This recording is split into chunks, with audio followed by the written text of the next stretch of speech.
team that knows what to do. Thanks for the recording thing. There we go. You're already introducing yourselves in the chat. I love it. Thank you. Appreciate that. The HP team, if you want to introduce yourselves, especially if you're not, typically in these meetings, or, just put in just so they know you're here, so they can wave and smile. And that's perfect.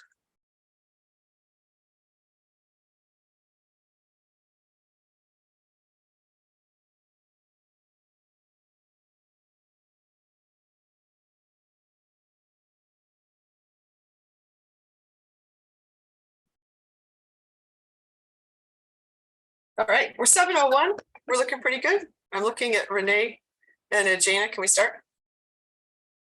Okay, nobody's like knocking on the door. Yeah, I think so. All right, awesome. Welcome everybody. Thank you so much for taking time out of your evening after I'm sure it was a very long day to be able to join us for this advisory group meeting. We're not going to do any formal introductions. I've already said this now for those of you who've been on the call now 3 times, but go ahead and put your name, your practice, or your name and your role with AHP into the chat. We're introducing ourselves virtually. I love, as so many of you are on camera, which I'm really grateful for. I recognize that that may not be possible for everybody. If you're in your jammies or in your car heading home or whatever may keep you from putting your camera on, please don't let it mute you. This is a meeting where there's going to be some things presented, lots of opportunity for feedback and dialogue. And so even if you're off camera, feel free to unmute and speak. You can use the chat.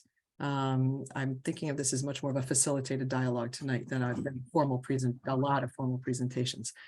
Jana is going to just in terms of basic announcements, Jana is going to put, I hope, a share screen and show you our meeting schedule upcoming for this year. So we will send that out again as a reminder to all of you. And just as a reminder, if you're not able to attend for your practice group for a particular meeting, we welcome the opportunity for you to name an alternate from your practice to come in that space. We've really appreciated, I think, the one good thing about the Zoom meetings, though I miss seeing you all in person, it is nice that we can have people zooming in from a distance and that really we get some really good representation from our practices across the region. So thank you for that. All right. Thank you very much, Jana. So we are going to start out the evening just talking about, Elizabeth Sharp is going to walk us through our 2023 quality measures. And then honestly, the rest of our meeting agenda today, as I think about it, it wasn't crafted to be this way, but it has sort of become a lot of updating around some new initiatives and things that we're doing in partnership with Golisano Children's Hospital. And many of these are things that you have all offered feedback on before. So that's sort of our common theme, but we'll start out with Elizabeth talking about 2023 quality. Thanks, LJ. I am going to share my screen so that everybody can take a look at what I'm talking about here. But the big news for 2023 quality measures, oh, it's sharing on the other screen. Hang on for one moment, folks. I'm just going to flip you over to my other screen because that's going to be a little easier. There we go. All right. The big news for 2023 quality measures is that there's no change in the quality measures. So we are keeping the same quality measures as we had in 2022 and pulling them forward. What you'll see on this slide is the same 4 measures that we had. We have adolescent IMS, childhood IMS, the well child 15 month, which is a 6 visit, 0 to 15 months, and well child 15 to 30. We are still doing well child 15 to 30 as report only. So hoping to be able to give some insight into that measure, into performance, have folks get more comfortable with it. We will be taking that as a pay for performance measure in 2024. What you may notice here is the threshold differences. So we have the new thresholds listed for 2023. And any changes in the threshold, that's really going to be the difference between the 2022 and 2023. There were some hospice clarifications around exclusions and exceptions, so we put that on there too. And by we, I mean willing you to get credit where credit is due, but no major changes to definitions there. I also wanted to call out that our depression screen and follow-up initiative is still very much up and running. We're focusing on increased screening and appropriate capture of follow-up. Eventually, we'd love to be able to, push towards remission and response, but in 2023, that's what we're working on. You're going to be receiving performance feedback via the provider engagement report. We are aware, I know some of you are very aware of some of the data issues that working with practices has uncovered. We've made a number of corrections in the data, but some are still outstanding. You probably know who you are. And we will be reaching out directly to your practices to engage on this, to make sure you understand where your practice sits performance-wise, make sure you're comfortable with any next steps, that you know what resources are available. I will also be introducing, we have a new project director for behavioral health integration, who I don't believe is dialed in today because she is sick, but we'll introduce her in our next meeting. Just if you hear from Kate Sharma between now and then, I'll certainly be on copy as well, but we're excited to get a chance to introduce her to this group. So with that, does anyone have any questions? This is pretty brief because it is the same. We wanted to keep things as seamless as possible. Okay, please feel free to reach out via email, cell phone, like whatever works for you guys. I'm happy to answer any questions about quality measures if you have any. Great. Thank you, Elizabeth. So we're going to turn this over now to Dr. Neil Herendeen, and I'm going to take you all back for a moment, probably 2.5 years ago, if it's possible. I don't know. I don't have any sense of time anymore. We did some key stakeholder interviews that many of you participated in about what could it look like in our region if we had a pediatric complex care program that was supportive of primary care providers caring for their patients, not a standalone program that would assume primary care management for those patients, but that would support. And I think you all know Neil Herendeen without needing an introduction. Neil, trained most of us or worked with most of us in our residency training. He really is a wonderful expert and advocate for all kids, but particularly for children with complex medical needs. And so Neil's going to talk to us about, we took all the feedback that came from you all in primary care, from our specialist teams, from our community colleagues, from parents who have had kids in the system, and we've got been piloting some work, and it's due for expansion soon. So go ahead, Neil.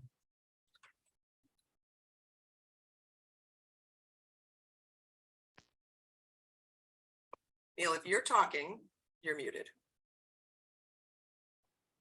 Uh-oh. No, we can't hear you. No. Still not working. Yeah, there it is. You just. It is working. Okay. I was forget the headset. I was like, wow, you're very quiet. Okay. Thanks, Neil. I couldn't find you on the screen. But we have been working on this for a while. And as you know, a lot of our kids with complex medical conditions have really ended up coming to peds practice at Strong over the years, mostly because all the subspecialties are sitting right there as well. So we've kind of inherited a number of these kids, but we never really set up a program that would really help reach out to families. And this is a little bit similar to when we started our telemedicine program. I'm not here to create a primary care center to bring all of these kids into Strong for primary care. I really am doing this to help support all of these kids and families where they are, but also all of you as their PCPs that can help take care of them easier, with less difficulty getting them in and out of the hospital, with less difficulty as far as who do I contact to get a G-tube replaced today. So a lot of the care coordination is going to be helping with this complex care center. Now, because I do like telemedicine, I'm stealing a program directly out of Mercy Virtual called VKids in St. Louis. And they set up a program just before COVID, and they had about 15 months before COVID hit, where they were enrolling kids into a program that they would have daily contact through MyChart and through the e-record system to see, is there anything going on with these kids? They really concentrated on the kids with ventilators, trachs, feeding tubes, kind of the high-tech kids that had home nursing. So it's that top 1% of kids that actually take up about 30% of our healthcare dollars and about probably 30% of all of our time. So we're not talking about kids with 2 chronic conditions. We're talking about really the kids that you're talking to on an every other day basis because the parents have questions. You're trying to do your best to keep them home. You're doing home visits along the way. is there a better way that we can coordinate their care both in the hospital and outside of the hospital? So this is kind of what V-Kids looked like in St. Louis. They were doing kids under 18, which we're going to do this pretty much up to 21, with a lot of transitions and handoffs between the adults transitional care unit with, that's kind of had a little change in leadership too. So if anybody's gotten frustrated trying to get their teenagers transitioned over into complex care, that's because we're down a couple of providers. So that will be something we certainly are going to work towards, making this more of a seamless transition, and really planning on this a couple of years before they turn 21, but really aiming for those kids under 18. Chronic conditions, proactive care, really trying to do the daily check-ins, not just when they have concerns, questions, but really, can we anticipate problems? Can we stay one step ahead of them? And then try to offer both medical concerns, but also the care coordination, the equipment issues, and sometimes the social problems, with the whole goal of like increasing family support, increasing patient satisfaction, increasing PCP satisfaction, because we're going to take some of the burden of the daily phone calls off of your network, but not take over as PCP at all. This is really just the check-in from a nurse that gets to know these kids pretty well. And then decrease emergency visits and decrease hospitalizations is where we're going to actually save money. Imagine that. Better care at lower cost. So enrollment is kind of where we're at right now. We decided to start with the kids at Strong, so we can kind of work out some of the kinks, but we've enrolled about 100 kids now in our practice that are meeting this criteria. We have had a few families that were like, no, I really don't want to use my chart. I don't want to do video visits. I have enough care coordination I can't keep track of now. So we've had a few families like, nope, not really interested, which is fine.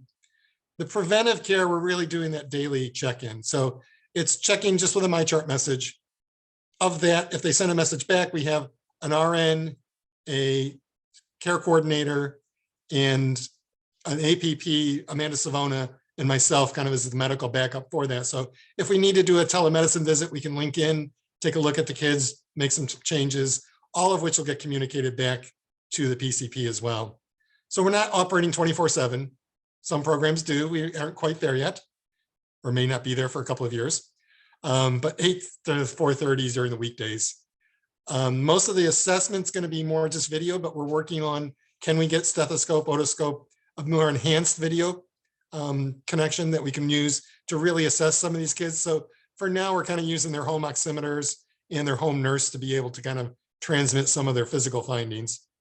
And then if they need to be seen in person, we're really going to rely on, does that go back to you as the PCP, or does that go to the subspecialist? Have they been just out of the hospital for 2 days and really pulmonary's been taking care of them for the last month? So maybe that's the right person to call? Or is this something that they've been out for a long time and just need somebody to look in their ears because I couldn't do that by telemed? So it's really a goal is to find out what they need, triage where it's most appropriate, avoid going to the emergency room if we can. The direct admission to the inpatient setting is kind of what V-Kids was able to do in St. Louis. But again, that was before COVID came along. So not sure there's a whole lot of direct admissions anymore these days. So they did this for 14 months and then looked at their program and were able to decrease hospitalizations by 26% of hospital days, decreased emergency room visits by 42%. And if any of you remember some of our early telemedicine work with Mary Carriola, very similar numbers that if you can take care of things by telemedicine, you don't need to go to the emergency room. These kids are mostly likely to come in for acute respiratory things, a fever, something that if you can make that assessment and you know the family well enough, you know the child well enough, you can hold off that overnight ED visit. Because we all know once they get to the EDs are going to say, you're too complex, you need to be admitted. So it's kind of a really trying to stop that visit to the ED in order to stop the hospitalization in the first place.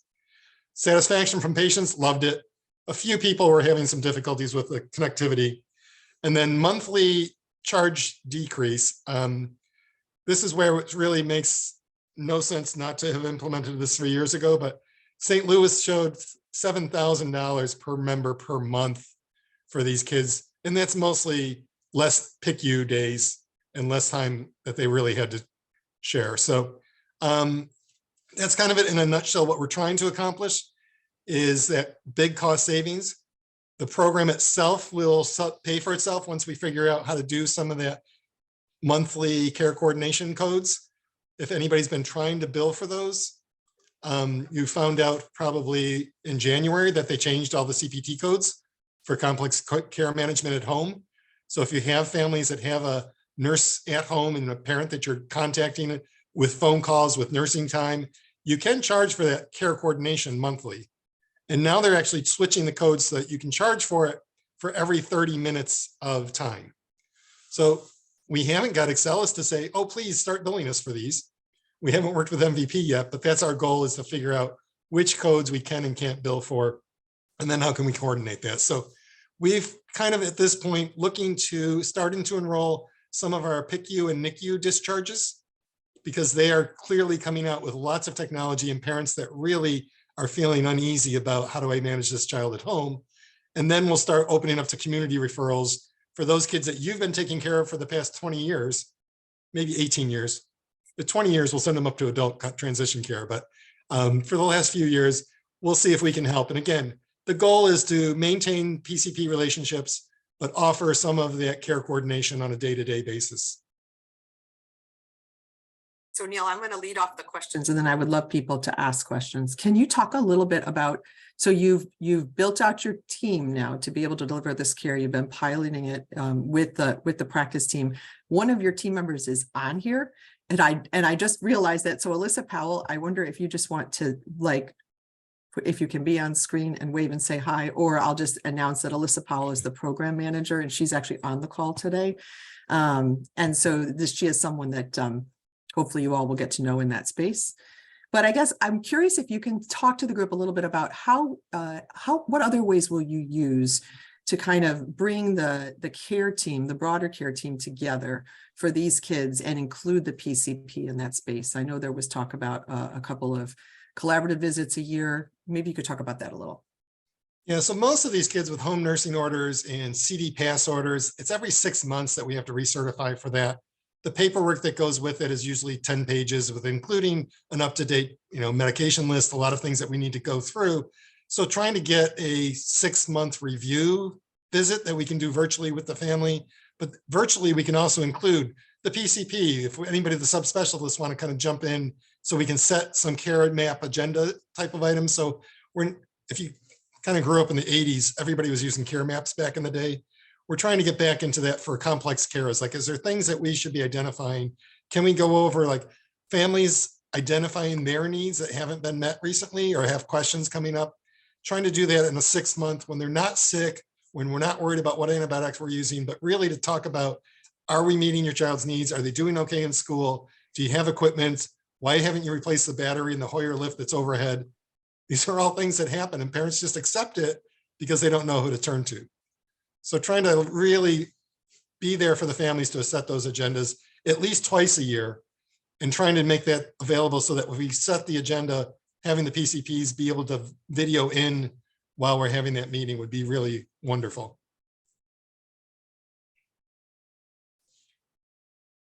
And then the other coordination part, I don't know if anybody's heard that the ENT, Peds Pulmonary, and PANS Clinic have started to have a combined Thursday morning group that they bring the kids in. Most of our kids with trachs and vents are coming in to see them on a Thursday morning. So parents can come in once for all 3 of those subspecialties. And when you go down, the parents are like, this is awesome, because ENT will come in and do from the neck up. Pulmonary comes in and does from the diaphragm to the neck, and GI comes in from the diaphragm down. And they make a plan together, and they all interact with each other. And families leave there with a final, like, okay, I feel good. We're not going to change the trach size. We're going to increase one of the vent settings. All of those things get settled with everybody in the room, and they're good for another 6 months or 3 months or whenever they have questions pop up. So trying to come up with more of that type of collaborative visit that parents don't have to come 3 times in a matter of 3 weeks. It's really what we're trying to look for. And I'll defer to Pat Brophy on exactly when are the subspecialists going to move out to Marketplace or Clinton Crossings or the Y or downtown or wherever else we're trying to head. Thanks, Neil. What questions do people have? Neil, you said like NICU and PICU discharges before you recruit people, or you're going to run it by the primary care doctor? Absolutely. So again, we have a lot of kids in the NICU somehow get my name when they deliver at 26 weeks and don't have a pediatrician, having no intention to ever come see me. So yeah, that we'll be working with the NICU and the team there to find out who is going to be the primary care doc, and then offer up support services for that. Because again, the goal is easing these transitions so that you get home and don't feel like you've been thrown out to the wolves. I think that connection to the primary care doc and making sure that they're included in that process and understand and approve also of, working with the program, I think will be really, really helpful for everyone. Neil, that's great. What about, I know you're planning to start with the PICU NICU discharges, but you also said there'll be a time you expect later in the spring or early summer where you'd be ready to accept referrals from PCPs. What questions do you have for the team, or thoughts do you have, or questions does this group here have about that referral process?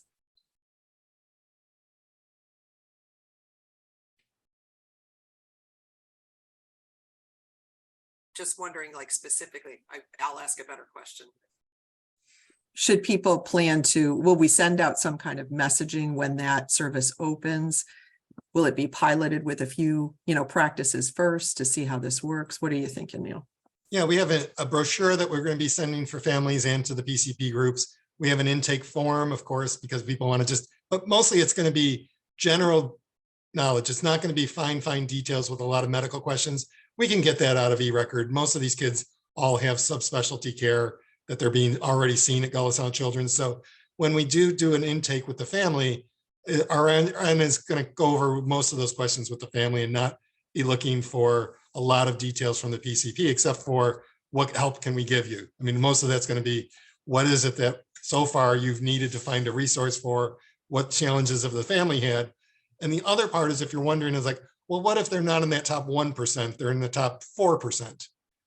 The physical location of this center is going to be actually embedded over with our health home group, which is actually moving as well. So virtually, it doesn't matter where we are, because a lot of this is through telemedicine. But if they have social needs, if they really just need a care coordinator, that intake can still be the same process. You send the form over, we'll maybe have our social worker and one of the health home workers see if they're eligible for that. And that may be all they need. So eventually it's not going to be only the kids that we start to take care of day by day, but there's also going to be that resources like, oh, I really need to find out how to get my kids sedated for their annual dental cleaning, and they could get some blood work. And oh, by the way, they have a line that needs to be replaced. Like, how do I coordinate that all within Children's Hospital? I wish I could say that's easy because I have all the friends to do that, but it's not easy. So we're going to be working on those relationships too. So as a PCP, you can call our office and we'll help negotiate a lot of that. I really appreciate that you said that, Neil, because I think that is one of the questions folks have is, that you described as the next 4%, but it's those kids who have multiple specialists or multiple medical problems that may not be technologically dependent, but it's still really, really complex to coordinate their care. So that's great to know that that will be a piece of this. Liz Walsh just asked a question in the chat. How does this all interact with the health home and outside care coordination like prime care? Yep. So health home is really side by side in the physical space that we're going to be located in, but you can enroll in health home and you can enroll in PEDS complex care. So again, we are more on the medical side of helping the management, not necessarily on making their social work needs. We're identifying a lot of those needs. So again, we're happy to connect people to the right program, but it's really a separate entity for that.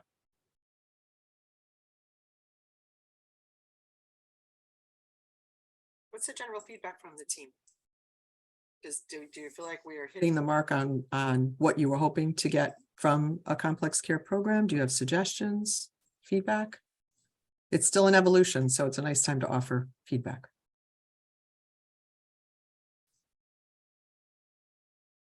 I would say it sounds like it can be very useful as long as you do check with the PCP first, because I had an experience of a hospitalist suggesting somebody switch to Strong. That wasn't so exciting. Also, obviously communication is going to be key, because I could, like, if you are seeing the patients, Neil, and you guys are signing like the home orders and stuff, I can already feel like they're going to get sent to the wrong place. I mean, we get NICU discharges. I have no idea anything about the patient, and we're signing the orders. I sign them because I figure the NICU got it right. But where things go and how you communicate is just going to be important, but you know all that. Yeah, in the order writing, we're not even sure if as the complex care center, we're allowed to sign any of that, or can it be that we build them all and we put it all in the writing, we type them all up, and then we send them to your office to be the actual, we want to maintain that PCP. Which is totally fine. I don't mind signing orders, just like as long as everybody knows who's doing what and how do documents communicate and whatnot. Yep. So outlining some workflows is going to be really helpful, Carolyn. I think putting some things actually down where people can see what the workflow is in addition to hearing it in this space. And that's going to be really important too for your practice teams who aren't sitting in this meeting as they hear about this. So obviously there's going to be a more formal rollout, but we really felt like the value of this advisory group in many ways is that you all can give feedback on these initiatives before they're at the point for rolling out. You can make recommendations. So we really appreciate that. Liz, did you have another question or are you just waving at me? No, I had a thought, which is that right now, most of the children's hospital specialists do not use CCDs, the continuity of care documents, to communicate with us. They're still using fax documents. It would be fantastic if some of what would happen is that you would be able to do CCD type interactions with the primary carers, because then things like med list reconciliations and things like that would be, updates on their problem list is a question of, click a button and move things over, rather than having to, basically take the whole thing, and type it out into your problem list yourself. So that, I think that would be a huge help. If, it could function more like the EDs are doing now, where they're sending CCDs. So the capability is there. So I think that would be a great use for technology to help us all. No, sorry. LJ introduced me as being old, so I'm just going to fax you instead. No, the interface is definitely going to be, the more we can do that it's interfacing with all of the primary care practices, the better we can make this work. Because again, we're not trying to create a separate parallel system of care. We want to make sure it's truly integrated. So yes, working with ISD is always a fun project. That was a great suggestion, Liz. Thank you. Any other comments or feedback? And Neil is not old, he's wise. And actually, he's probably only like 2 years older than me. So I'm categorizing myself as old then. So I wasn't going to bring that up. You were just a little medical student when I was a resident. So there's not that many years difference there. Excellent. All right, Neil, thank you so much. Thanks for your leadership in this space. Alyssa, I know you put in the chat you were driving, so I'm sorry I introduced you while you were driving. Hopefully we'll be able to get you on camera a little later in the meeting, but we really appreciate this work and we appreciate the partnership with primary care. It's been very thoughtfully designed to assure this isn't a program that pulls kids out from their medical home. And I think that is really what families say they would prefer and what our primary care teams would prefer. So thank you so much. So we're going to move on in the agenda and we're going to learn a little bit about. Jay, before you do what that, I do. No, you haven't done anything, but if you joined a little later, just make sure that you've added your name and who you're representing in the chat. Also, I think we have a couple people joining by phone. So if you are joining by phone, just make sure that you're adding your name to the chat because I can't see who you are. Now you can go on, Jay. Oh, very good. Thank you.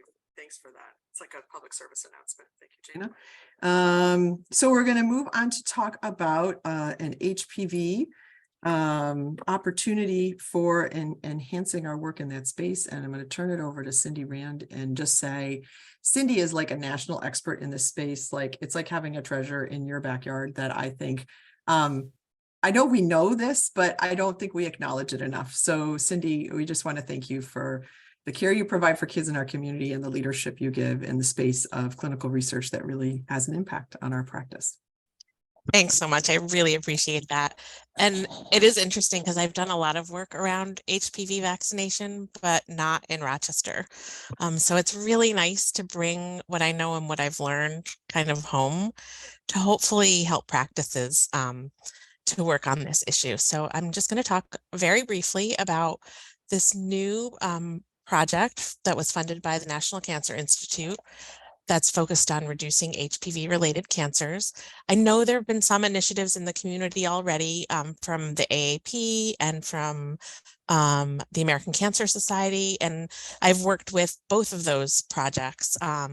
So hopefully this will just be another possible enhancement, because it's kind of an ever-evolving issue, as you know. A really brief background as a reminder that every year in the United States, there are over 20,000 women and 14,000 men who develop HPV-related cancers. Most of these are oropharyngeal and cervical cancers, and actually the rate of cancer incidence has increased more in oropharyngeal than it has in cervical cancer, partly related to Pap smear testing. And it's a different population because oropharyngeal cancer tends to happen in older men over the age of 40, as opposed to cervical cancer in women, often during their childbearing years. But the great news is that we have this amazing vaccine that's nearly 100% effective if it's given prior to HPV exposure. We can't say that about many things that we do, but this is truly something really remarkable that we can make a big difference in reducing cancer incidence. And unfortunately, across the US and similarly in our region, only 49% of 13-year-olds and 62% of adolescents who are 13 to 17 are up to date on their HPV vaccination in 2021. Some places have had reduced rates since COVID as well, so it's not clear that this is getting any better in the past year, because we know lots of patients were avoiding us in COVID times, and there is some increased vaccine hesitancy, as you know, related to COVID. So the other issue is that vaccination rates are lower for adolescents in rural areas, because this is something that in part really started as a hot topic in academic centers where a lot of urban patients are centered, and many cities really did a great job in vaccinating their urban patients, but much less so the further you go out from urban areas. And I've worked with Peter Szilagyi and others from CHOP over the last 5 years, in addition to the work that I did with AAP and the American Cancer Society, where we developed some interactive communication modules for providers that raised rates in the PROS network, which is the AAP's research network, by 5% in practices all across the country. And I know that doesn't sound huge, but 5% when you look at it on a population basis is enormous for immunization. So a general sense of the study, the first process is really understanding from you what workflow you have related to HPV vaccination. So I'm going to consider this our learning year, where we'll be interviewing folks from practices. And we have 10 practices that we'll choose to interview. We're thinking of those that have the really high rates and maybe those that have the lower rates, and learn from the extremes of practices what the issues are related to vaccination and how the workflow could be improved. And then we'll be doing surveys of all practices that are eligible to learn more about how you communicate with parents and what some of the communication issues might be, to understand more about whether your nurses are using standing orders to vaccinate patients, and really in depth as much as we can learn about what the nurse's role is, because we know that nurses can really drive immunization in practice. In the following years, and this is a 5-year grant, but in the year 2 through 4, we're hoping to have 40 practices get involved, where half will receive a communication training and the other half will receive both a communication training plus more information about how to do standing orders with your nurses. Everybody will get feedback on a quarterly basis on their vaccination rates. And that reminds me, some of you may also have noticed the New York State NICIS vaccination report card that came from the New York State HPV Vaccine Coalition. So you might have been seeing those in your practice as well. That's a New York State American Cancer Society initiative, and the data for those are coming from NICIS. And then after the interventions, we would reassess and figure out what changes were helpful and what was really impactful in various practices. So just a little bit more about these interventions. They're pretty brief, which is nice because I know everybody's overwhelmed, but they're very informative. We developed these 3 15-minute, very interactive modules, and the way we design them is that people do them individually. So it's really just a very brief learning process, but they could be used as a group, like a teaching presentation for providers and nurses, and including nurses is really important. The standing orders would be a similar interactive module that could be done either individually or as groups. And it would really focus on training your nurses to use standing orders. And everybody would get those practice check-ins with quarterly feedback that I mentioned. The benefits to participation, to me, most importantly, is raising HPV vaccination rates and reducing HPV-related cancers. And that is what the Cancer Society, the Cancer Institute is really focused on and excited about. For the interviews, providers and nurses would get $50 Amazon gift cards. And for the surveys, people would get $40 Amazon gift cards, and then your practices would get some incentive for participation, and potentially if we needed any help in getting the data cleaned, we would help with that. People could also get CME and CNE credit. In our past studies, we've also gotten MOC credit, and if that's something that people are interested, that's something that I can apply for. I've done it both through the AAP and through URMC, so we could certainly work on MOC credit if that's of interest. So now I'm hoping to hear from you. My email is here if you'd rather email me or think about this a little bit. You might have thoughts, but really I just want to get a broad sense of if people are potentially already using standing orders, and that might mean like a kid comes in for their Tdap that they're due for 6th grade entry, and the nurse gives them their HPV vaccine at the same time. Or it could mean that your nurses are giving vaccines without you being involved on a daily basis. I'm curious about the nurse's role in educating patients about HPV vaccine if they have one. And for the purpose of our interviews, when we come to you to talk about who would be best to talk to, what kinds of individuals know the most about vaccines in your practice? Is it you, the provider? Is it your vaccine nurse who does the storage and handling, but also keeps track of lots of other things in your practice? So if people are up for answering some questions, I would be open to hearing what you have to say.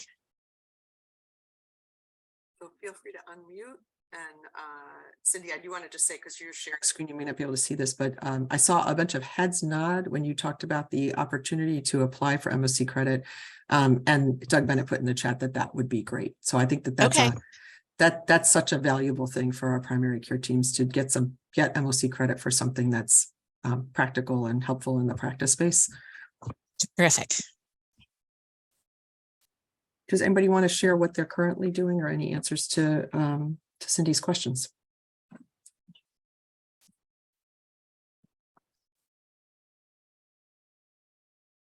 We do use standing orders.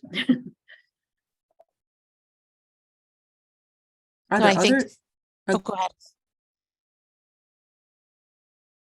You're muted, but I There's was some just in the going to say, chat. Yeah. yes, standing orders can just mean too, like the patient comes in front of you, the nurse gives the vaccine and you're not involved. But also there's some really creative ways to do things, like a batch order for every patient in your practice that's due for the vaccine, so that when they come in, you've already got the order in there.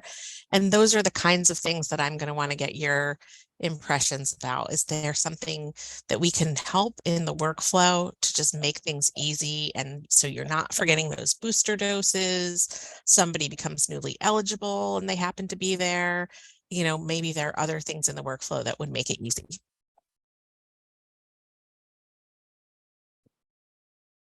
And I am just now seeing the chat. Thanks.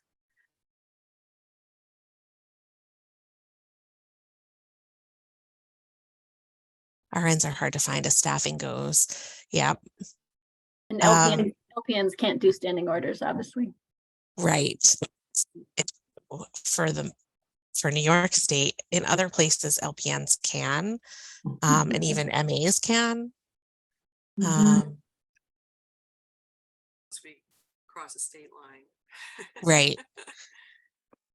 And Sarah, that comment's really helpful because it's going to be helpful for us to think about, just emphasizing that, yes, it's not required for school, although don't bring that up if they don't bring it up. Sometimes parents will bring it up, but there's no reason to start your conversation with these are required and these are not required. So that's some of the communication things that we tend to discuss.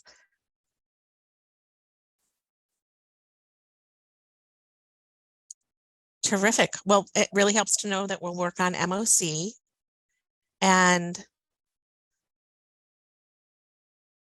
I love the idea, that perfunctory statement. Some people say like the announcement or the presumptive recommendation, where you just say you're due, and starting with that, as opposed to like seeming like it's separate from other vaccines, which I think practices did more, when it first came out, but really incorporating it into your other vaccine recommendations. There's a lot of other comments that are going into the chat there, Cindy, and so we will capture those. Okay, so that wonderful. You're not feeling like you have to, we'll grab that chat part and send that to you, so you have all of the richness of that, that information, because there's a lot of variations on a theme that are coming through there that are really helpful, I think.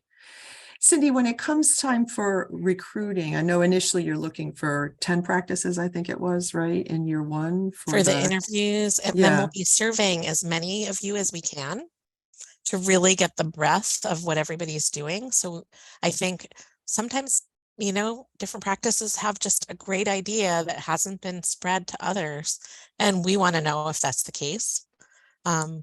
So initially, yes, it would be 10, and we will kind of reach out to you for those 10 practices to ask for interviews over the next, not February, I would say, but probably in March, we would start reaching out to you. And is the best way for folks for outreach, is that a reasonable thing we can lift through you all, since you participated in this presentation representing your practice, or your practice administrator? Is that seeing some head nods? Great. And obviously we're not looking for full participation from all practices for the interviews, but the survey results will be really, really helpful to inform. Great. Cindy, you have any other questions for the team? No, this is really helpful, and I appreciate everybody's comments too, because it's nice to just learn even briefly right now what everyone's doing. So many innovative things. Thank you. Thank you so much for your partnership in this. And I just want to say, before we move on to the next part of the agenda, both the pediatric complex care pilot and initiative, and then this one, these are really important things for us at AHP, and our AHP team is working to support this, because obviously they either inform or help our quality initiatives, or really enhance care. And so going back to Neil's presentation, the AHP team has been working right along with the GCH Pediatric Complex Care team to think about how are we going to measure the impact of the program, and really track and make sure we're getting the results that we hope to, the same kind of results that happened with Mercy Kids. And then really highlighting for our insurance partners, for state Medicaid, how critically important it is to invest upfront in these kind of services for kids and families, because it makes such a difference. And sadly, kids are not at the #1 group that either the insurers or state Medicaid think about. And so I think it's part of our responsibility at AHP, at the Children's Hospital, to raise those issues and advocate for financial support for the work that you're all doing in your practices. So, all right. So from that, we're going to move on to a brief update. If you recall, Sarah Dixon from our team gave a presentation at the last PCP advisory group meeting about a new Medit user group. And so Sarah's going to give us an update on some of the work that's happening in that space. Thanks, Sarah. Sure. I'm just going to share my screen really quickly here. All right. So I'm just giving, a very brief update about the Medit user group that we are working on standing up. So we, as most of you will remember, we did a survey at the fall meeting, which we got great response, and we really appreciated everybody's responses. We, I think, one of the highlights for me was that all respondents agreed, or strongly agreed, that the user group could be helpful to them or their practice team. So that was exciting because we're, hoping to put some good time into this and that it will be valuable for your teams and for you. And so one of the challenges that came up in the survey consistently from multiple people was the challenge of managing portal confidentiality for adolescents and teens after age 12. So we've decided to narrow the patient portal topic to focus on addressing that issue. Of course, that's a very difficult issue. There's a lot of layers. So we're going to kind of focus on the EMR solutions that are available within MedEnt, and then hopefully bring in some, potential like case examples from practices that may have found some solutions that work for them. So it's kind of our plan there. And I also wanted to say, of course, it's been a while since September when we last talked about this. So throughout the fall, we were, looking at the survey, and then also we're working on connecting with MedEnt. So that's kind of been our first step. We kind of had to wait for their team to have some bandwidth to work on this project. And we had our first, I would say, project meeting with them in December. So now I think now that we have that initial connection, we've had another meeting in January. I think we're on a roll and we're going to be able to kind of pick up steam and get this going and launch early this year. So we're looking forward to putting that together. So it'll be a recorded, user group demo tutorial, possibly maybe a Q&A interview type thing. There'll be a couple different videos, and then we'll probably put together some or have MedEnt put together some associated training materials. And our goal is to have everything in one place so that it's easy to access and bite size. And then after we are able to launch it, allow you guys to spend some time with it and then get some feedback and on the format and the content so that we can help that inform future iterations of it. So that's kind of where we're standing right now. And in the future, we hope this will develop into a library of resources and move beyond just one topic. And definitely we'd like to go beyond just, one, recorded session, things like that, and offer an opportunity for people to interact in some sort of discussion situations. So we'd like to work on standing that up. So that's something in the future we'd definitely like to work on, and we're definitely keeping that in mind. And also we're thinking about ways we could provide similar support to users of other EMRs. So keeping all of those things in mind as we move forward. So we're looking forward to launching this and getting all of your feedback.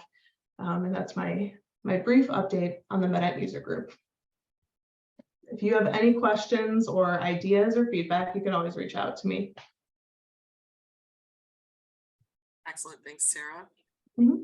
Any questions for Sarah or comments? Okay.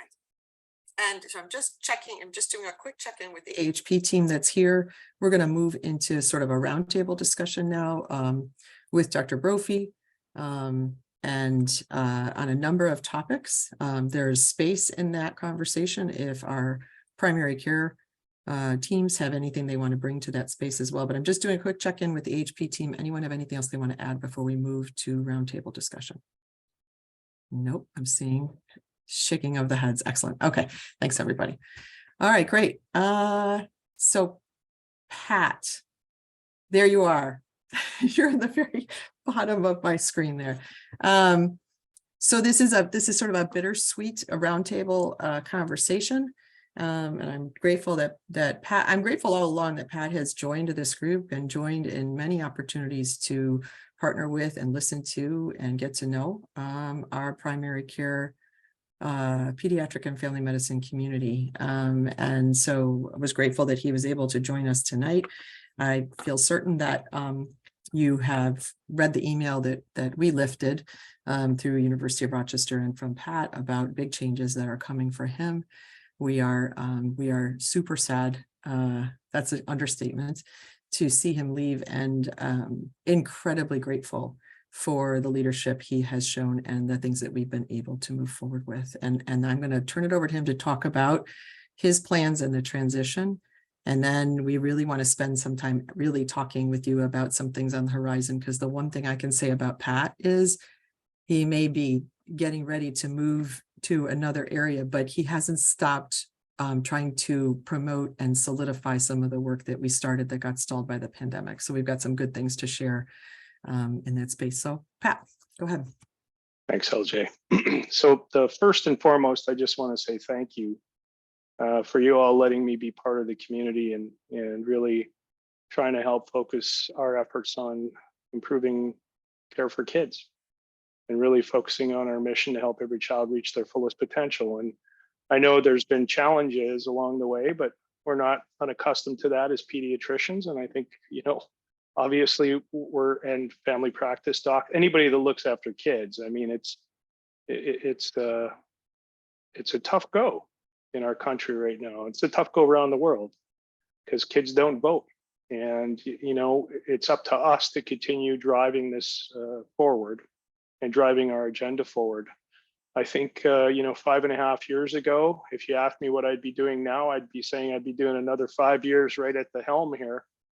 You know, and then all of a sudden, as you know, Yogi Berra says, you come to a fork in the road and you take it. And so I had an opportunity to go back to where I trained. My wife's family's there. It was probably the toughest, well, it is the toughest decision I've ever had to make, quite frankly, because this has really become home to Jody and I. We have friends here. My youngest son will be staying here. We'll keep our place.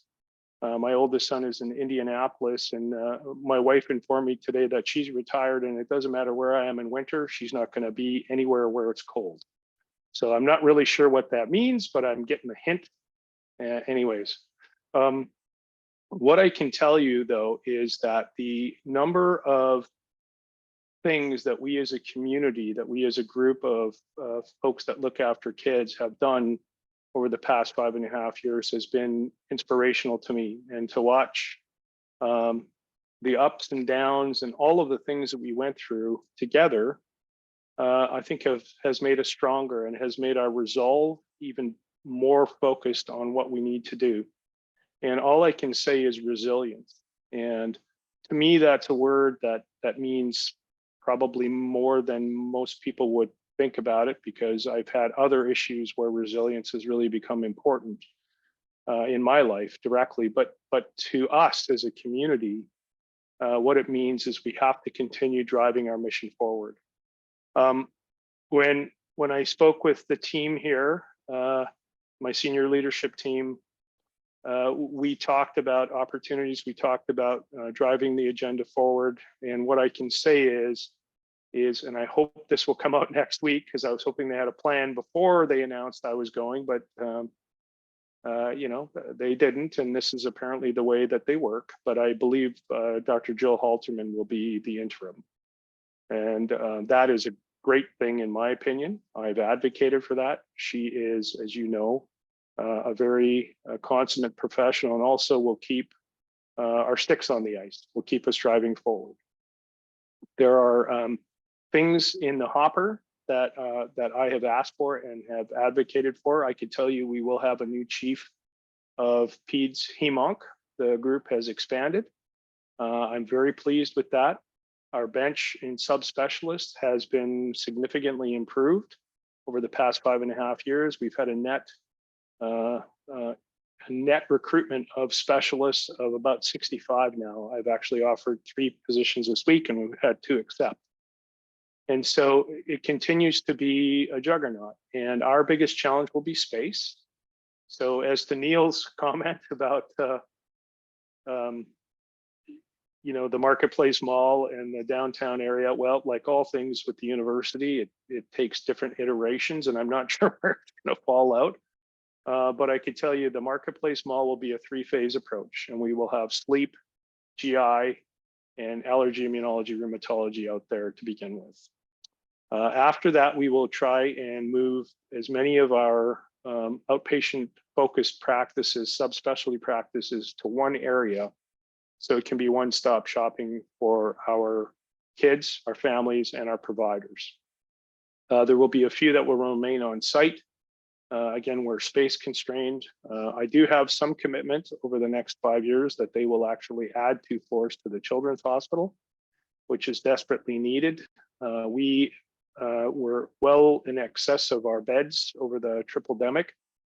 We continue to be over census, and people asked us this morning, well, why is that? The triple-demic is gone. And I said, guys, we've been over census since I got here. I think there's the only time that it actually went under 100% was during the first iterations of COVID. And then that changed very drastically. So, you know, I don't think I think it's going to take us as a community to continue to drive forward with what we believe in. There are a couple of things, and I know Ann Fallon is on here on the call, and I can tell you Ann has been a tremendous asset for us, for our community, as our Chief Medical Informatics Officer. She is listening to what our community providers say. Our focus will be to develop a much better communication pipeline for our providers and our families. Neil alluded to that. That has been a challenge, and that was something that I have really focused on with our senior leadership. And we are moving ahead with some things without the assurance that we're going to have the financial backing to do it, but I can tell you it's the right thing to do, so we're going to do it.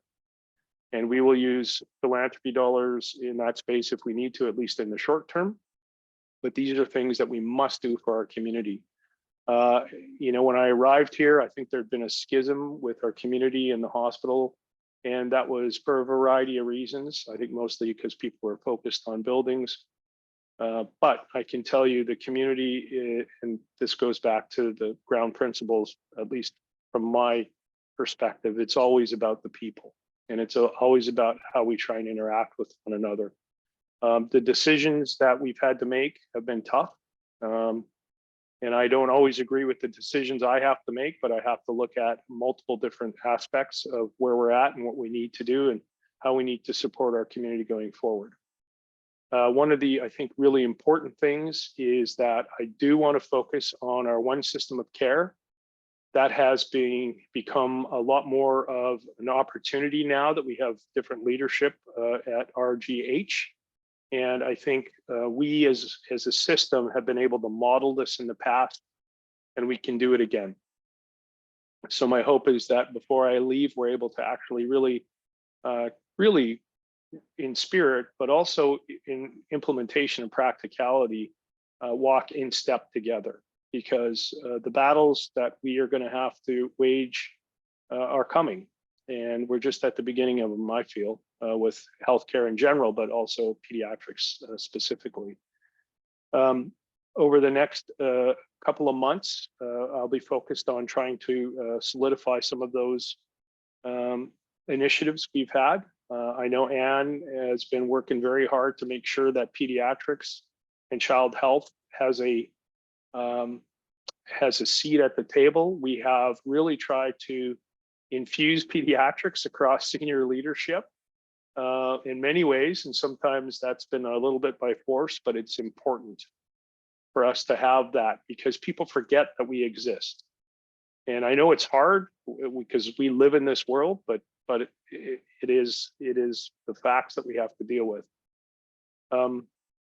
I couldn't be more proud of being part of this. This is the best job I've ever had and may in fact be the best job I will ever have. We'll see what happens when I go back to my alma mater and try and work with the community there. Our focus there will be mostly our First Nations community and really trying to figure out how to improve care for kids there. And so, you know, I've learned a lot from all of you. I've learned a lot from the process that I've been fortunate enough to be involved here. And it's been a real honor to be part of this. And just to be part of a little bit of the history of Rochester, I think has been pretty overwhelming when I sit back and think about it. One of the things that I know LJ and the team will talk a little bit about is this developing component of community pediatrics and how we can actually help support our community with reduction of costs, with access to MOC and some of these things. And one of the things that I've been pushing for and I hope to have in place is to develop an enterprise American Academy of Pediatrics membership. And if we're able to do that, that will reduce the cost to all of you who are interested in being part of the AAP. And I think we have an opportunity to do that. And we have focused on developing some philanthropic gifts to support that. So my hope is that everybody that will be interested will take advantage of it. I think it's a great opportunity. It brings us closer as a community, but it allows us to be independent. And I realize all the challenges that you as independent practitioners are facing. It does give me pause across the board with all the decisions we make. I think challenging times are here. And we'll talk a little bit about our telemedicine offering at U of R in general here in the next couple minutes, but the landscape, of course, has changed. So we have, what is it called? The Get Well Network now with new urgent cares coming into space. CVS announced that they're going to have a telemedicine offering. And every single one of these components, in my mind, fragments our system even more. And so how do we actually have a slow burn where we can manage to accept the fact that the technology is here, people are going to use it? How do we do it with trying to maintain some semblance of good care and integrated care for our kids and our families across the community, especially our most at-risk ones? And with that, we have to be realists and we have to face the fact that digital health is here. How we actually embrace it and how we're able to work together to try and make sure that we keep our system, and that's particularly important with the electronic medical records and getting rid of the damn fax machines. That will be the bane of my existence, I think, for the rest of my career.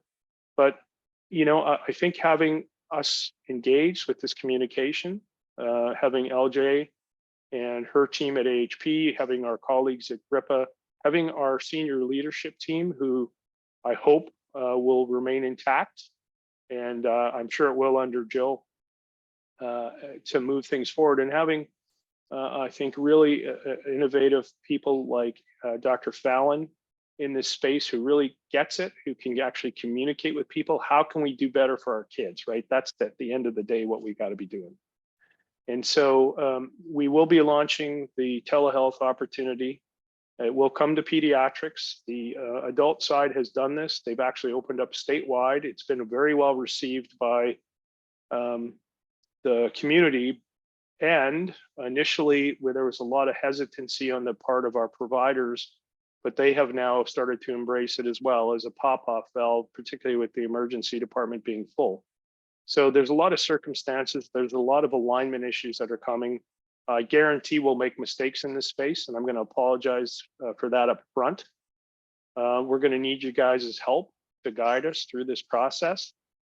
And again, our focus, in my opinion, and I know that our senior leadership team, and I think the entire department is on page with this, because we really do have, I think, a very changed culture from the day I got here. And there's a real interest in making sure that we take care of our kids and our families and each other, quite frankly.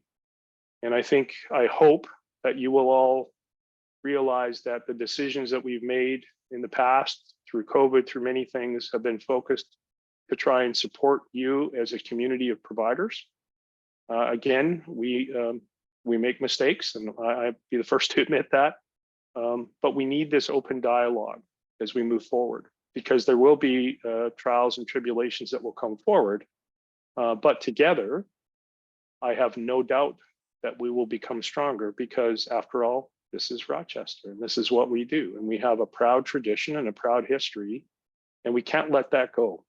And I think, if anything, we need to solidify it. So you certainly have my commitment that I will continue to drive forward in this space. I will continue to make sure we are engaged with our community providers, as well as our community foundations, and anybody else who will listen to us about why we need to actually provide adequate reimbursement for the work we do. Because, and somebody said this, somebody famous, I'm sure, but the soul of a community is really reflected on how well we treat our kids.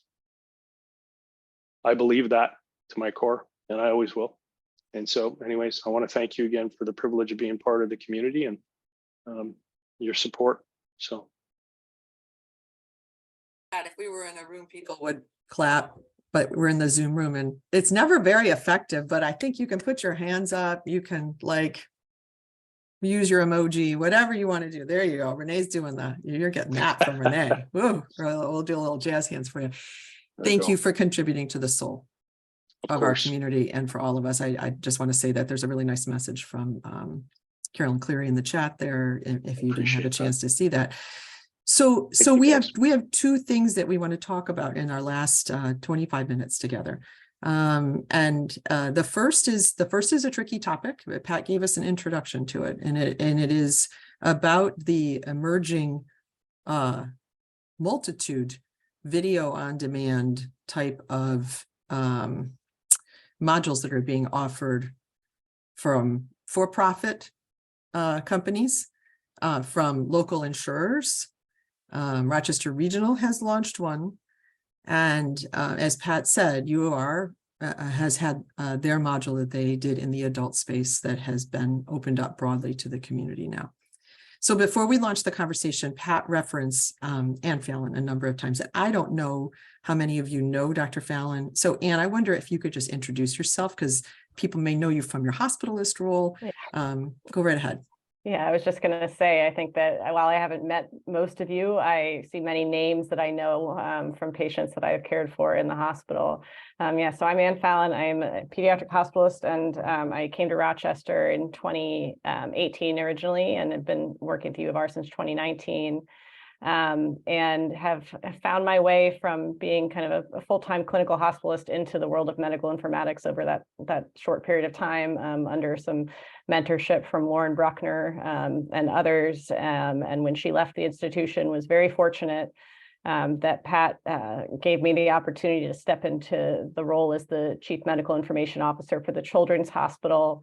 And as he alluded to, I think the importance of representing pediatrics and care of children in this space across UR Medicine enterprise. I think that is definitely, I think, like I said, sometimes it's by brute force that we make sure that kids are paid attention to. It's gotten a little bit easier because of some innovative work on the part of Greg Nicandri, who's the CMIO for the enterprise, and really restructuring things and bringing more clinicians into the focus. And so now we have more of a seat at the table and part of, broader discussions that happen, so that hopefully I can make sure that kids are accounted for and considered when we're planning things. And that has been one of the big focuses. And there's a lot that we're doing in many different arenas, within U of R, as well as really definitely wanting to expand our collaboration with the community. And really how we can, use technology to improve the care of children, and also improve clinicians' experience as well with technology. This new initiative, the on-demand video visits, is something that, as has been said, has been actually fairly successful in the adult space. It was initially started with just adult patients within the UR Medicine primary care network, and then they rapidly expanded it to all patients within New York State.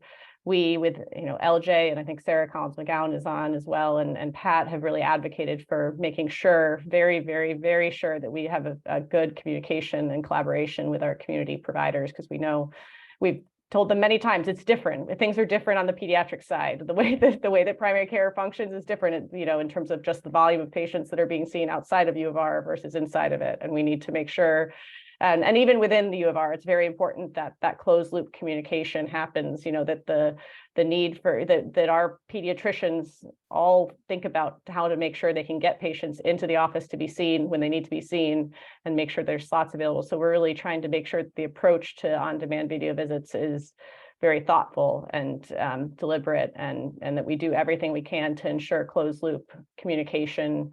And that the focus first and foremost is, when you can see your pediatrician and you need to be seen, go see your pediatrician. And that's really where we want to make sure that the communication lands. And then certainly also that anything that is being seen for a video visit is appropriate for that. And Neil's going to be very helpful in thinking about that as well with his experience. I just wanted to clarify a couple of things for the team. As we were pulled into these conversations, I felt like it was I'll be honest, I felt a little sense of deja vu to sitting in my practice and having UR Medicine there to talk about opening pediatric urgent care. And we gave lots of recommendations, and many of those were not followed. So I think we have to acknowledge that up front, that I think all of you probably come into this space with that sense of, okay, have we had this conversation before? But I also think that the monetization of this now, with so many players setting up this type of service, I think that hearing your feedback about what would be most valuable to you, especially thinking about what the world has been like now, the timing of these things, the messaging around it. We need to hear from you, because I've channeled a lot of you in these conversations, but we need to listen to you. So I would really like for you to unmute. Anne, Sarah Collins McGowan, and I are in these meetings, and we want to represent you in this space. So please share. This is televideo. This is not telemedicine. This is basically a video visit like you would do. The visits at this point, and the way it's being done in the adult space, are being done by nurse practitioners who are kind of connected to have expertise in adult acute medicine. And so this has not been built out in peds yet. We're at the conversation stages. So knowing that there would be specific pediatric expertise obviously is very critical to us. But I think not, supporting your work, not taking from your work and from your patient group is really, really essential. So yes, Doug.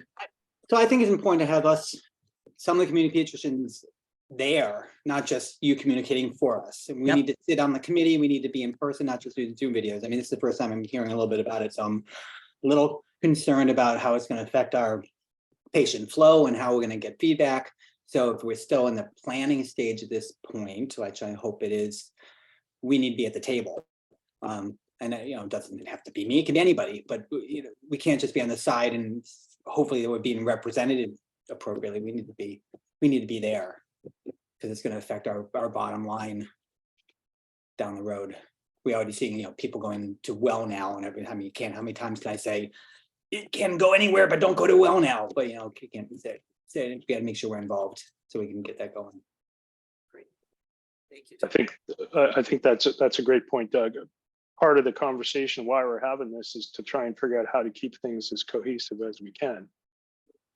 Again, CVS is going in this space, MVP, Excelis, they all have their own domains, and every single one of these is completely disruptive to continuity of care. So Anne and I have talked about this, and we've talked about this as a group with our IT group and our digital health group, and how do we try and maintain some degree of at least continuity of care, at the very least, and how do we serve our kids well? And so the big challenge, and I've been down this road before when I was in Iowa, is how do you actually have quality care? How do you actually vet the processes that you're doing, which kids should qualify, which kids shouldn't, right? Because there are some that just shouldn't.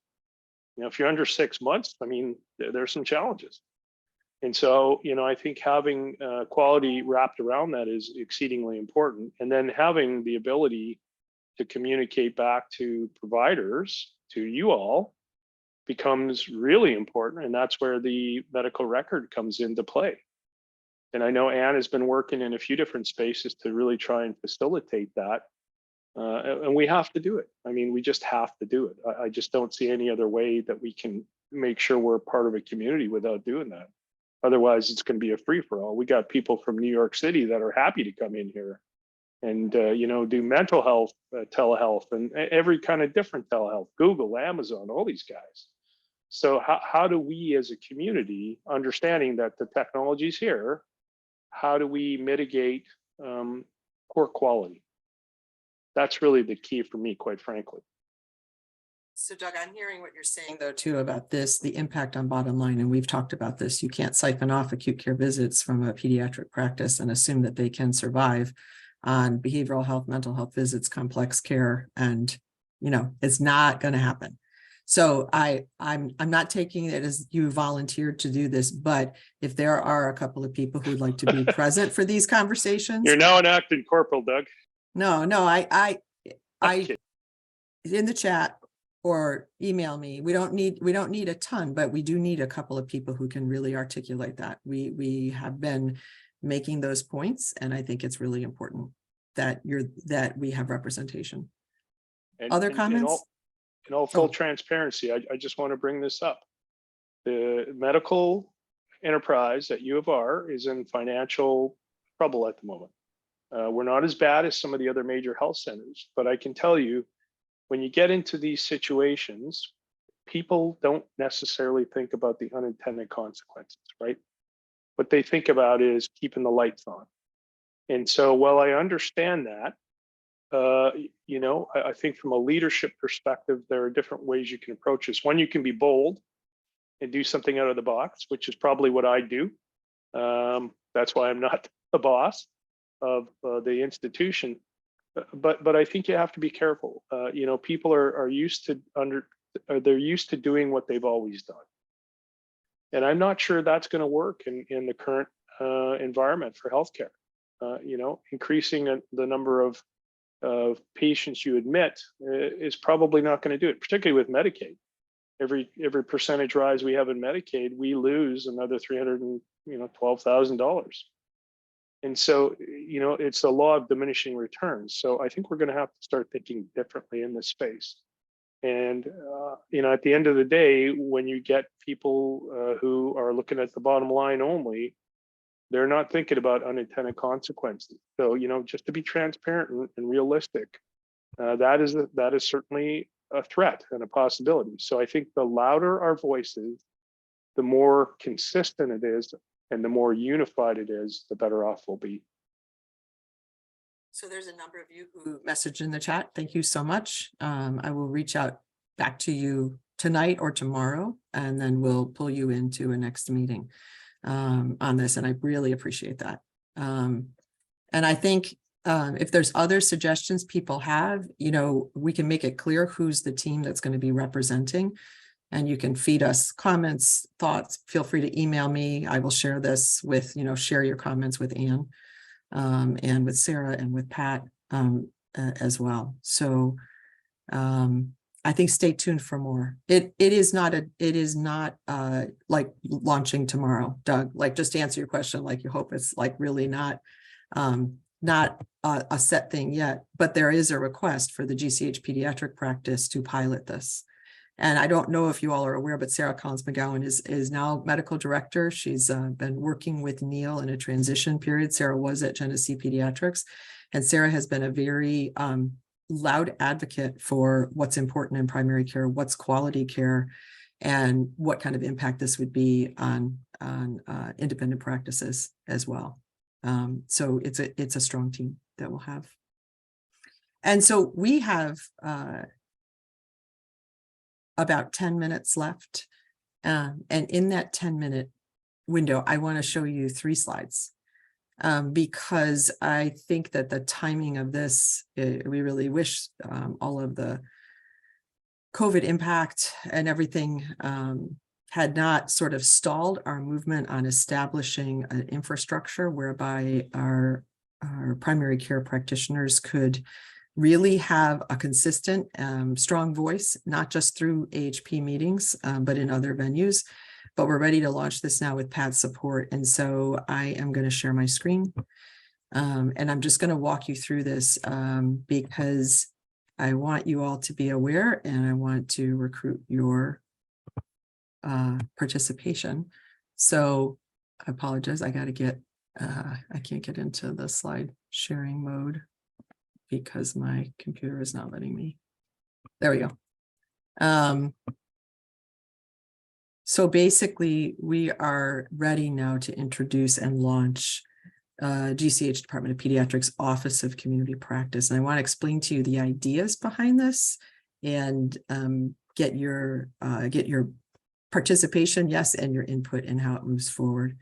And so In that space, the idea of this office, the goal for it is really to provide both administrative support and a formalized infrastructure and forum for communication that really acknowledges respects and strengthens collaboration between primary care providers and practices in our region and the Gossano Children's Hospital and Department of Pediatrics. The current planning team for this right now is Rich Bloom, along with Piera Inglesi, who many of you know, who's worked in an administrative support function to our primary care providers. Christina Barnwell is our Director of Integrated Services within the Department of Pediatrics and works closely on a number of our community-focused initiatives. And then me, that's where the planning has started. And I'll be honest with you, I give Rich Bloom a lot of credit. Rich worked a tremendous amount during the time he was in practice and even after retirement, and had the idea that if we could institutionalize an office of community practice, that could be really meaningful, and take our town gown committee to like the next level. So this really, the idea for this is that it's a virtual office, but with enhanced both online resources and ready access to administrative support that would be on site. Whether it's on-site or remote, if you're in the Children's Hospital visiting a patient or if you're in your practice.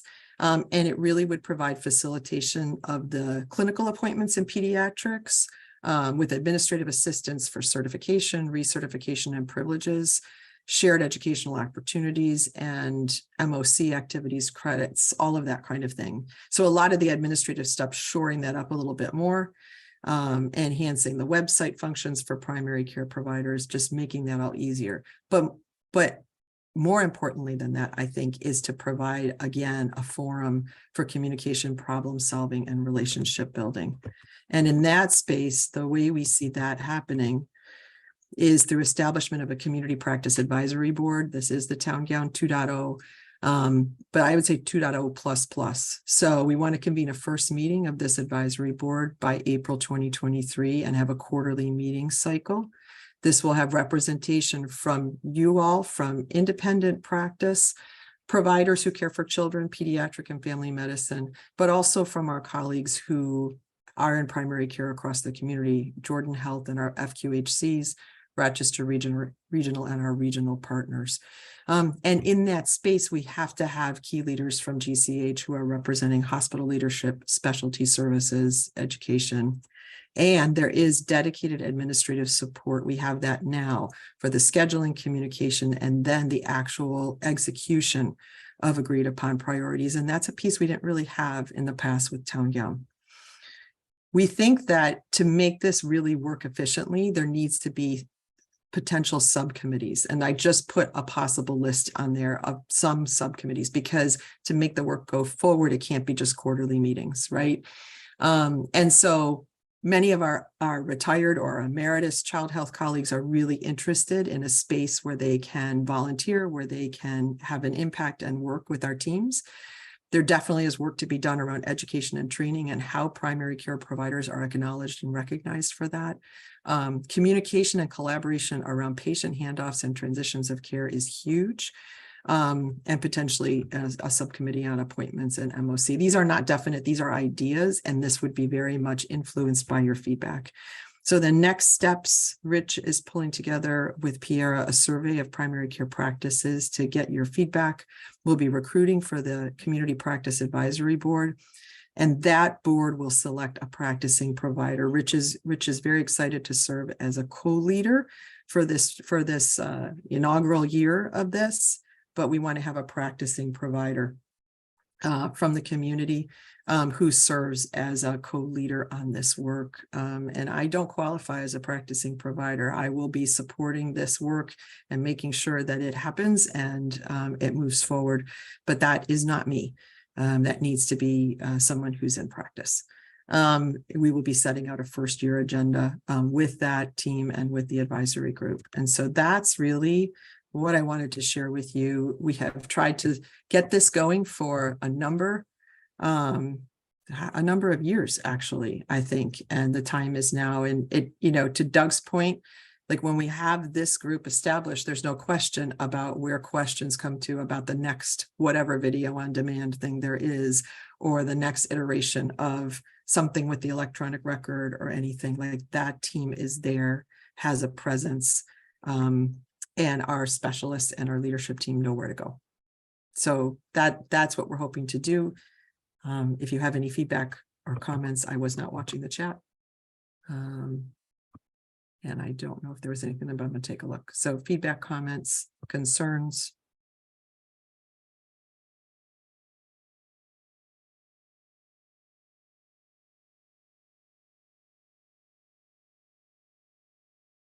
So I've been told by Dean Taubman, and again, I hope they'll announce Dr. Haltman as the interim next week.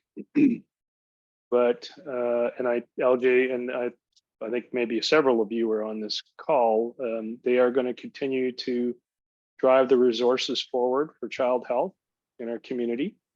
And I've actually recommended a couple of potential chair candidates who I think would fit our community on multiple different levels. And I hope that they take that into account and take those suggestions. And I hope they're thoughtful, careful, and really engage our community in these decisions. I could tell you I've asked for an adjunct appointment. I will still keep our house. We will still keep our house here. My youngest son will be living in town, probably hanging out at LJ's and Jeff's for free dinner. And you know, that should be a good thing. But it really, I think, I hope tells you what an impact this community has made on our family. Well, I've lived in 3 places in the US. I've been out of Canada for 25 years. I honestly don't know what I'm walking into. I think that's going to be extremely challenging. They have a truth and reconciliation group going on. And for many of you that don't know, they found multiple unmarked burial sites for kids that were put in residential schools, the First Nations kids. And it is a disaster. And there's a lot of work to be done. And frankly, I grew up, people supported me when I grew up. I came without any connections to medicine. I've been very fortunate in my career. I hope to be able to provide something, whatever that is, to my home community, but I will always be part of Rochester. And you know, this is our home in the US. We've lived many places, like I said, 3 places actually in the US, and we've lived here the shortest, but have really become part of the community. So I just want to thank you for all your kindness, your support, your criticisms, always justified, and ever forward. I mean, this is Rochester, right? What happens here matters. It matters across the country, and people look at what we're doing. We've come a long way in the past 5 years, and there's a long way to go. But, you know, if we are kind to one another, have polite and constructive dialogue, we'll figure it out. So thank you guys for the opportunity to be part of this. And I'm not leaving till May. So, you know, I'm still around, and I know I'll be bugging LJ and Ann and everybody else for quite a while because we got lots of work to do before I go. So thank you for the opportunity to be part of the community. Thank you, Pat. More messages for you in the chat. 2 minutes left. I'm just pausing if anyone has any comments, things they want to share. You know, and if anybody's interested in coming up to Canada, it's a bit chilly right now, but I could tell you, they got some pretty good beer up there if you like. So. Excellent. That feels to me like the perfect way to end the meeting. There you go. Everybody go have a Canadian beer. Pat, thank you very much. Thanks everybody for your time this evening. We'll be reaching out to you more about that office community practice to see if some folks are interested in representing on that. Gail Mosier likes curling, Pat. She's in. So I'm actually going to be doing that again. So I used to curl, and I know a guy. That is excellent. Thank you, everybody. Have a great night. We appreciate you.